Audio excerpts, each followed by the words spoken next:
Tan lines, overdone filler, bruising, these are things that can wreak havoc on a bride-to-be. So whatever you do, repeat after me. I will not get a cosmetic treatment less than 1 month before my big day. See, that wasn't so hard. So what should you do to get your skin wedding ready? I'm Dr. Mina. I'm a board-certified dermatologist, and welcome to my channel, The Skin Real, where I discuss real skincare for real people without the hype and gimmicks. Sound good? Great. Let's get started.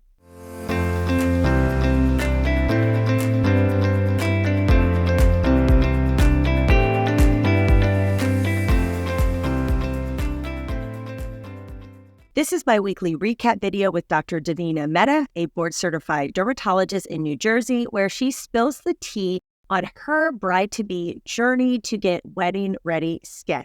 And I'm going to be sharing my key takeaways from that episode. To listen to the full episode, stick around to the end to hear that one. So let me just start off by saying that I did not have this beautiful, extravagant, stress-free journey to my wedding day 14 years ago. In fact, it was an incredibly stressful time, very divisive in my family, and I did not have the time or the money to devote a lot into my skin or really the wedding itself. So for all of you out there who feel like your wedding, your engagement period is not this Disney fairy tale experience, don't stress out. You are not abnormal. And what's most important, and I think people forget this, is not the actual wedding day, but your marriage and the person you're married and that relationship you have together. Please keep this in perspective, not just for the bride. Oftentimes it's our families too that are putting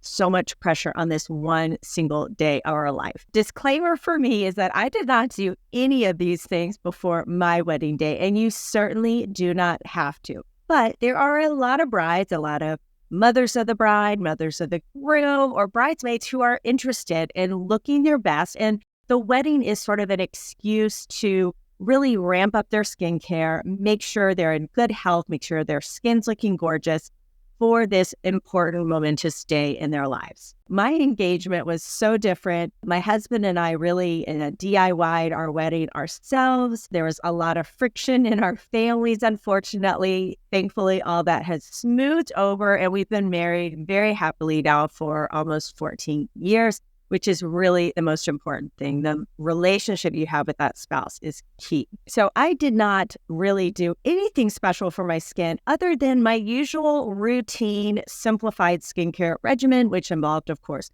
washing my face. I always had time to wash my face, and using a sunscreen and moisturizer every single day. And I also was using a retinoid in the evening. Now, I know planning a wedding can be stressful, and oftentimes our parents seem to be getting equally, if not more so, invested in this wedding planning as well. And that can add to a lot of complicated family dynamics.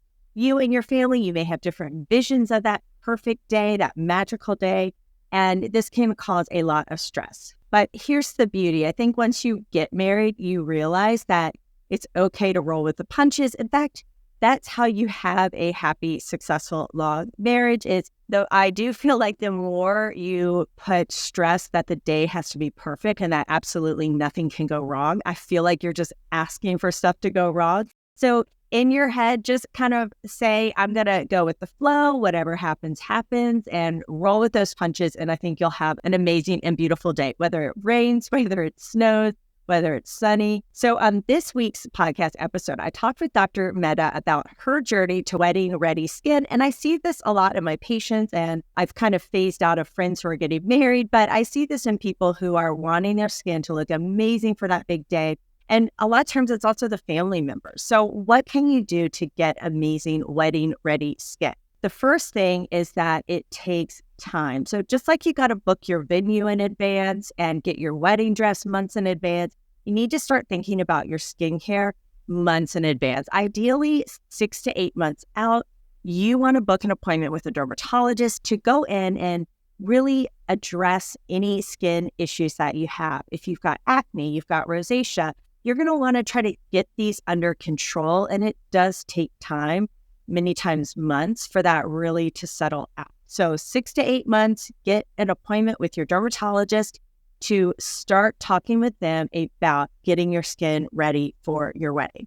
You want to make sure that your skincare routine at home is rock solid, and that includes washing your face, especially in the evening, wearing sunscreen, and you may want to start using a retinol or retinoid. And remember, this can cause some irritation in the beginning, so it's better to start low and slow now, and that you have a long runway to help it start working and to make the side effects go away. If you're interested in doing things like laser hair removal, now is a great time to start as well, because this involves multiple sessions because the hair grows in different cycles. And so you're going to need to get in and start that because it will take multiple sessions. If you're thinking about doing things like cryolipolysis, like cool sculpting or liposuction, again, you want to get in sooner than later because those procedures take time for the body to reacclimate, for the skin to tighten up, for the swelling to go down. It's also important to start establishing a healthy diet and exercise routine because, again, that all takes time as well. And you definitely want to avoid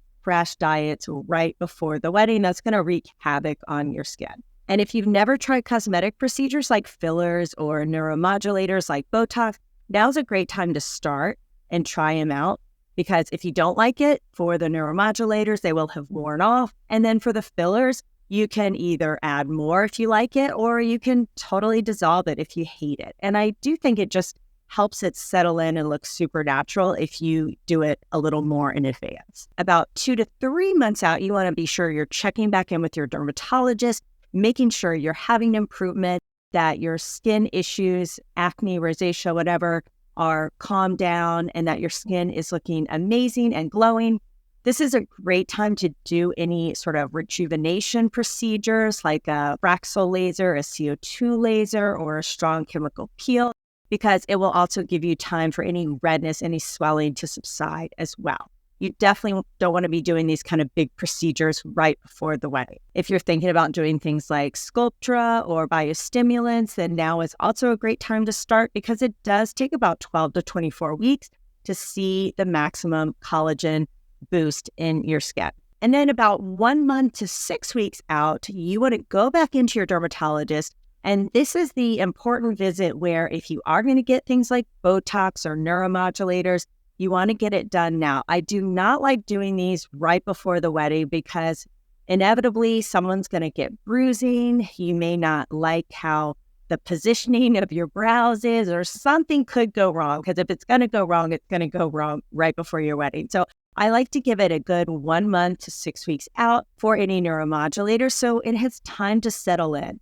Also, at about a month, you're at the maximum freeze of the muscles. And sometimes that can look a little fake, a little less natural. And so I like a little bit of time to lapse after that so that it looks a little more natural. You have a subtle little bit of movement, but you still have that great glow that you can get with neuromodulators. This also really is the last time you should be getting fillers before the big day because, again, bruising and swelling, you want to make sure that you're happy with the results.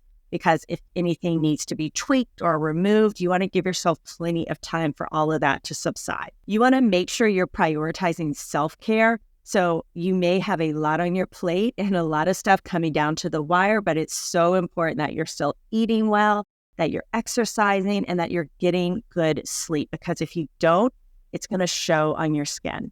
I would also recommend avoid getting any tan. Now, I don't like tans, period. I think you should just love the color of your skin, whatever God gave you.